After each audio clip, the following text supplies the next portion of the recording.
Public ಸ್ಟುಡಿಯೋಕ್ಕೆ ಸ್ವಾಗತ ಸುಸ್ವಾಗತ ಸ್ನೇಹಿತರೆ. ಇವತ್ತಿನ ಸಂಚಿಕೆಯಲ್ಲಿ ನಿಮ್ಮೆಲ್ಲರ ನೆಚ್ಚಿನ ನಟರಾದ, ನಿರ್ದೇಶಕರಾದ ಹಾಗೂ ನಮ್ಮ ಕನ್ನಡ ಸಾಧನೆಗಳಲ್ಲಿ ಒಬ್ಬರಾದ ನಮ್ಮ ಗುಬ್ಬಿ ಹಂಪಣ್ಣ ವೀರಣ್ಣನವರ ಜೀವನ ಚರಿತ್ರೆ ಮತ್ತು ಸಾಧನೆ ಹಾಗೂ ಅವರು ಬರೆದಿರುವ ನಾಟಕ, ಕಂಪನಿ, ಚಲನಚಿತ್ರ ನಿರ್ಮಾಣ ಹಾಗೂ ಚಿತ್ರಕಥೆಗಳ ಬಗ್ಗೆ ಒಂದಿಷ್ಟು ಮಾಹಿತಿಯನ್ನು ನೀಡಲು ನಾನು ಪ್ರಯತ್ನ ಮಾಡ್ತೇನೆ ಸ್ನೇಹಿತರೆ. ಗುಬ್ಬಿ ಹಂಪಣ್ಣ ವೀರಣ್ಣ ಒಬ್ಬ ಭಾರತೀಯ ರಂಗಭೂಮಿ ನಿರ್ದೇಶಕ. ಅವರು ಕನ್ನಡ ರಂಗಭೂಮಿಗೆ ಪ್ರವರ್ತಕರು ಮತ್ತು ಅತ್ಯಂತ ಸಮೃದ್ಧ ಕೊಡುಗೆ ನೀಡಿದವರಲ್ಲಿ ಒಬ್ಬರು. ಅವರು ಗುಬ್ಬಿ ಶ್ರೀ ಚನ್ನಬಸವೇಶ್ವರ ನಾಟಕ ಕಂಪನಿಯಲ್ಲಿ ಎಂಬ ನಾಟಕ ಕಂಪನಿಯನ್ನು ಸ್ಥಾಪಿಸಿದರು. ಇದು ಕನ್ನಡ ನಾಟಕ ಕ್ಷೇತ್ರವನ್ನು ಉತ್ತೇಜಿಸುವಲ್ಲಿ ನಿರ್ಣಾಯಕ ಪಾತ್ರವನ್ನು ವಹಿಸುತ್ತದೆ.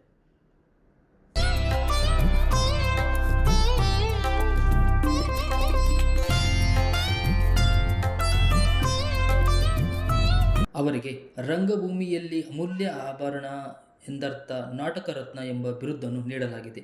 ಗುಬ್ಬಿ ವೀರಣ್ಣ ಕನ್ನಡ ಚಿತ್ರರಂಗಕ್ಕೆ ಅಡಿಗಲ್ಲು ಹಾಕಿದವರು.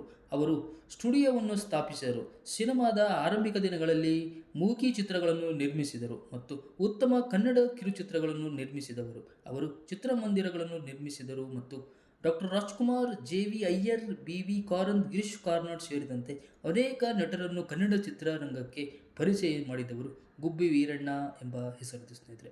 ಗುಬ್ಬಿ ವೀರಣ್ಣ ನಾಟಕ ಕಂಪನಿಯು ಕರ್ನಾಟಕದ ಮೊದಲ ನಾಟಕ ಕಂಪನಿಯಾಗಿದ್ದು, ವೇದಿಕೆಯಲ್ಲಿ ಸ್ತ್ರೀ ಪಾತ್ರಗಳನ್ನು ಚಿತ್ರಿಸಲು ಮಹಿಳಾ ಕಲಾವಿದರನ್ನು ನೇಮಿಸಿಕೊಂಡರು. ಕುರುಕ್ಷೇತ್ರದ ಯುದ್ಧದ ದೃಶ್ಯಗಳಲ್ಲಿ ಆನೆಗಳು ಮತ್ತು ಕುದುರೆಗಳನ್ನು ಸಹ ವೇದಿಕೆಯ ಮೇಲೆ ತರಲಾಯಿತು. ಗುಬ್ಬಿ ವೀರಣ್ಣರವರು ಕಂಪನಿಯ ಕಥೆಯು ಕನ್ನಡ ರಂಗಭೂಮಿಯ ಕಥೆ ಎಂಬ ಜನಪ್ರಿಯ ಮಾತು ಇದೆ. ಇದು ರಂಗಭೂಮಿಯಲ್ಲಿ ಈ ಕಂಪನಿಯು ಜನಪ್ರಿಯತೆಯನ್ನು ಸೂಚಿಸುತ್ತದೆ. ರಂಗಭೂಮಿಯ ಹೊರತಾಗಿ ಗುಬ್ಬಿ ವೀರಣ್ಣ ಚಲನಚಿತ್ರಗಳನ್ನು ನಿರ್ಮಿಸಿದ್ದಾರೆ ಮತ್ತು ಅವುಗಳನ್ನು ನಟಿಸಿದ್ದಾರೆ. ಅವರು ಸರ್ಕಾರ ಮತ್ತು ಟಿ.ಎಸ್. ಕರಿಬಸವಯ್ಯ ಮತ್ತು ವಿ. ಶಂಕರ್ ಗೌಡರಂತಹ ಕೆಲವು ವ್ಯಕ್ತಿಗಳು ಸಹಯೋಗದೊಂದಿಗೆ ಬೆಂಗಳೂರಿನ ಶ್ರೀ ಕಂಠೀರವ ಸ್ಟುಡಿಯೋ ಎಂಬ ಮೊದಲ ಚಲನಚಿತ್ರ ಸ್ಟುಡಿಯೋವನ್ನು ಸ್ಥಾಪಿಸಿದರು.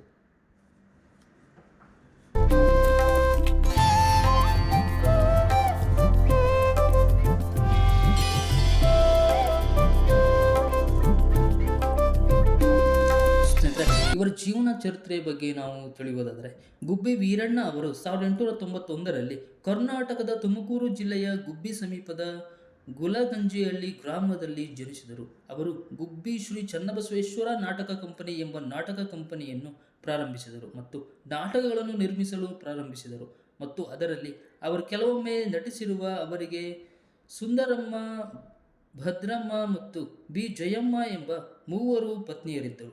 ಅವರು ರಂಗಭೂಮಿಯ ಕಡೆಗೆ ಅಚಲವಾದ ಬದ್ಧತೆಯನ್ನು ಹೊಂದಿದ್ದರು. ಕಂಪನಿಯಲ್ಲಿ ಕಲಾವಿದೆಯೂ ಆಗಿದ್ದರು. ಅವರು ಎರಡನೇ ಪತ್ನಿ ಸುಂದರಮ್ಮ ನಾಟಕ ಮಾಡುವಾಗ ವೇದಿಕೆಯಲ್ಲಿ ಸಾವನ್ನಪ್ಪಿದರು. ಘಟನೆ ಇದಕ್ಕೆ ಪುಷ್ಟಿ ನೀಡುತ್ತದೆ. ಮಕ್ಕಳೊಂದಿಗೆ ನಾಟಕದಲ್ಲಿ ನಟಿಸುತ್ತಿದ್ದ ಗುಬ್ಬಿ ವೀರಣ್ಣ ಕೂಡ ನಾಟಕ ನಿಲ್ಲಿಸದೆ ಕೊನೆಯವರೆಗೂ ಅವಕಾಶ ಮಾಡಿಕೊಟ್ಟವರು ಎನ್ನಲಾಗಿದೆ. ನಾಟಕ ನಿಲ್ಲಿಸದೆ ನಂತರವೇ ಅವರು ಅವನ ಮಕ್ಕಳು ಮತ್ತು ಅವರ ಮೃತದೇಹವನ್ನು ನೋಡಿದರು ಸ್ನೇಹಿತರೆ. ಈ ವಿಷಯದಲ್ಲಿ ನೋಡಿದರೆ ಅವರು ಎಂಥ ತಲ್ಲೀನನಾಗುತ್ತಿದ್ದಾರೆ ಮತ್ತು ನಾಟಕ ದೃಶ್ಯಗಳಲ್ಲಿ ಎಂದು ನಮಗೆ ತಿಳಿಯುತ್ತದೆ ಸ್ನೇಹಿತರೆ. ನಾಟಕ ಕಂಪನಿ ಬಗ್ಗೆ ನಾವು ಹೇಳುವುದಾದರೆ, ಆರಂಭದಲ್ಲಿ ಗುಬ್ಬಿಯಲ್ಲಿ ನೆಲೆಗೊಂಡಿದ್ದ ಕಂಪನಿ ವಿವಿಧ ಸ್ಥಳಗಳಿಗೆ ಪ್ರಯಾಣಿಸಲು ಮತ್ತು ಆ ಸ್ಥಳಗಳಲ್ಲಿ ನಾಟಕಗಳನ್ನು ಪ್ರದರ್ಶಿಸಲು ಪ್ರಾರಂಭಿಸಿತು. ಕಂಪನಿಯು 150ಕ್ಕೂ ಹೆಚ್ಚು ಕಲಾವಿದರು ಮತ್ತು ತೆರೆ ಮೇರೆಯ ಕೆಲಸಗಾರರ ತಂಡವನ್ನು ಹೊಂದಿತ್ತು. ಕಂಪನಿಯು ಪ್ರದರ್ಶಿಸಿದ ಕೆಲವು ಜನಪ್ರಿಯ ನಾಟಕಗಳಲ್ಲಿ ಸದಾರಾಮ ಮತ್ತು ಎಂಚಮ್ಮ ನಾಯಕ ಸೇರಿವೆ. ಈ ನಾಟಕಗಳು ಟ್ರಕ್ ದೃಶ್ಯಗಳು, ಪ್ರವಾಹಗಳು, ವೇದಿಕೆಗಳು ಮತ್ತು ಮಳೆಯಂತಹ ಹೊಸತನಗಳನ್ನು ಒಳಗೊಂಡಿವೆ. ಆ ದಿನಗಳಲ್ಲಿ ನಾಟಕಗಳನ್ನು ಉಚಿತವಾಗಿ ಪ್ರದರ್ಶಿಸಲಾಗುತ್ತದೆ ಮತ್ತು ನಾಟಕದ ಕೊನೆಯಲ್ಲಿ ಜನರನ್ನು ತಮ್ಮ ಇಚ್ಛೆಯಂತೆ ಪಾವತಿಸುತ್ತಾರೆ ಎಂದು ಹೇಳುತ್ತಾರೆ. ಅಂದರೆ ನಾಟಕದ ಯಾವುದೇ ರೀತಿ ಹಣವನ್ನು ನೀಡಲಾಗುತ್ತಿರಲ್ಲ. ಅವರು ಇಷ್ಟಪಡುವ ಅಷ್ಟು ಹಣವನ್ನು ನೀಡಬಹುದಾಗಿತ್ತು. ಆದಾಗ್ಯೂ ಗುಬ್ಬಿ ವೀರಣ್ಣರವರು ನಾಟಕಗಳು ಒಂದು ಅಪಾರವಾಗಿದ್ದು, ಅವುಗಳನ್ನು ವೀಕ್ಷಿಸಲು ಟಿಕೆಟ್ ಖರೀದಿಸಲು ಸಿದ್ಧರಾಗಿದ್ದಾರೆ.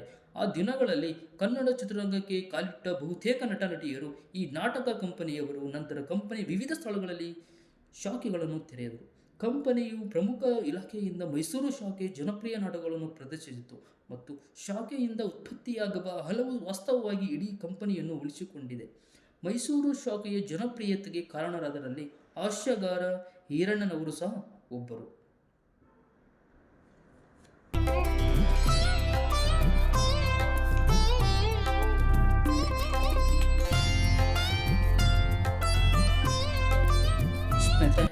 1916ರಲ್ಲಿ ಗುಬ್ಬಿ ವೀರಣ್ಣರವರು ಕಂಪನಿಯ ಮೊದಲ ಬೆಂಗಳೂರಿಗೆ ಬಂದಿತು. ಅಂದರೆ ಇವರ ಕಂಪನಿಯು 1916ರಲ್ಲಿ ಮೊದಲ ಬಾರಿಗೆ ಬೆಂಗಳೂರಿಗೆ ಕಾಲಿಟ್ಟಿತು. ನಂತರದ ಗುಬ್ಬಿ ವೀರಣ್ಣ ಅವರು ಬೆಂಗಳೂರಿನಲ್ಲಿ 1924ರಲ್ಲಿ ಸುಬೇದಾರರು ಛತ್ರಂ ರಸ್ತೆಯಲ್ಲಿ ತಮ್ಮದೇ ಆದ ರಂಗಮಂದಿರವನ್ನು ನಿರ್ಮಿಸಿದರು ಮತ್ತು 1930ರಲ್ಲಿ ಶಿವಾನಂದ ಥಿಯೇಟರ್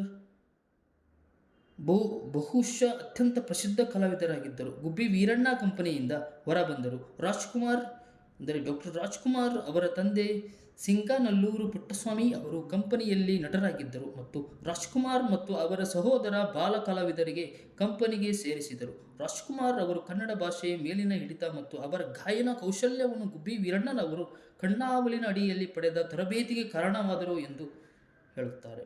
ಸ್ನೇಹಿತರೆ, ಇವರು ಮಾಡಿರುವ ಚಲನಚಿತ್ರಗಳ ಬಗ್ಗೆ ಹೇಳುವುದಾದರೆ, ಕನ್ನಡ ಚಿತ್ರರಂಗದ ಆರಂಭಿಕ ಪ್ರವರ್ತಕರಲ್ಲಿ ಒಬ್ಬರಾದ ಗುಬ್ಬಿ ವೀರಣ್ಣ ಅವರು ಚಲನಚಿತ್ರಗಳನ್ನು ನಿರ್ಮಿಸಲು ಕರ್ನಾಟಕ ಫಿಲಮ್ಸ್ ಪ್ರೊಡಕ್ಷನ್ ಎಂಬ ಸೀಮಿತ ಕಂಪನಿಯನ್ನು ಪ್ರಾರಂಭಿಸಿದರು. ಅವರ ಮೊದಲ ನಿರ್ಮಾಣವು 1930ರಲ್ಲಿ ಸಾಂಗ್ ಆಫ್ ಲೈಫ್, ನಂತರ 1931ರಲ್ಲಿ ಇಸ್ಲವ್ ಆಫೀರ್, ನಂತರವು ಅವರು 1932ರಲ್ಲಿ ಹರಿಮಯವನ್ನು ನಿರ್ಮಿಸಿದರು ಮತ್ತು 1935ರಲ್ಲಿ ಎವರ್ ಗ್ರೀನ್ ಹಾಸ್ಯ ಸುಧಾರಮಯವನ್ನು ನಿರ್ಮಿಸಿದರು. ಅದರಲ್ಲಿ ಅವರು ಪ್ರಮುಖ ಪಾತ್ರದಲ್ಲಿ ನಟಿಸಿದರು. ಈ ಚಿತ್ರಗಳಲ್ಲಿ ಸಿ.ಎ.ಡಿ. ಶಕುಂತಲಾ, ಅಶ್ವತ್ಥಾಮ ಮತ್ತು ಬಿ. ಜಯಮ್ಮ, ರಾಜ್ ಚಂದ್ರಶೇಖರ್ ನಿರ್ದೇಶನವನ್ನು ಮಾಡಿದ್ದರು. ನಂತರ ಅವರು ಹೊನ್ನಪ್ಪ ಭಾಗವತರನ್ನು ಒಳಗೊಂಡು ಸುಭದ್ರೆಯನ್ನು ನಿರ್ಮಿಸಿದರು. ಸ್ನೇಹಿತರೆ, 1942ರಲ್ಲಿ ಅವರು ಕೇಂಬ್ರಿಡ್ಜ್ ಅರಸ್ ನಾಯಕರಾಗಿ ಜೀವನ ನಾಟಕವನ್ನು ನಿರ್ಮಿಸಿದರು. ಅವರು ಮತ್ತೆ 1945ರಲ್ಲಿ ಹೇಮಾರೆಡ್ಡಿ ಮಲ್ಲಮ್ಮ ಚಿತ್ರದಲ್ಲಿ ಪ್ರಮುಖ ಪಾತ್ರದಲ್ಲಿ ನಟಿಸಿದರು. ಅವರು 1953ರಲ್ಲಿ ಸತ್ಯ ಶೋಧನೆ ಮತ್ತು ನಿರ್ಮಿಸಿದರು. ಅದು ತಮಿಳ್ ಚಲನಚಿತ್ರವಾಗಿತ್ತು ಮತ್ತು ಮತ್ತೆ ಹೊನ್ನಪ್ಪ ಭಾಗವತರು ನಟಿಸಿದ್ದರು. ಕರ್ನಾಟಕ ಗುಬ್ಬಿ ಪ್ರೊಡಕ್ಷನ್ ಅನ್ನು ನಂತರ ಕರ್ನಾಟಕ ಫಿಲ್ಮ್ ಲಿಮಿಟೆಡ್ ಎಂದು ಕರೆಯಲಾಯಿತು. ಇದು ರಾಜ್ಕುಮಾರ್ ಅವರ ಮೊದಲ ಚಿತ್ರ. ಬೇಡರ ಕಣ್ಣಪ್ಪ ನಾಯಕ ಪಾತ್ರವನ್ನು ನೀಡಲು ಒಪ್ಪಿಕೊಂಡಾಗ ಅವರು ಚಲನಚಿತ್ರ ವೃತ್ತಿಜೀವನವನ್ನು ಪ್ರಾರಂಭಿಸಲು ಪ್ರಯತ್ನಿಸಿದರು. ಅಂದರೆ ಆ ಸಮಯದಿಂದ ವೃತ್ತಿಜೀವನವನ್ನು ಚಲನಚಿತ್ರದಲ್ಲೇ ಮಾಡಲು ಪ್ರಯತ್ನವನ್ನು ಮಾಡಿ ಅದರಲ್ಲೇ ತಮ್ಮ ಹೆಸರನ್ನು ಗಳಿಸಿದರು.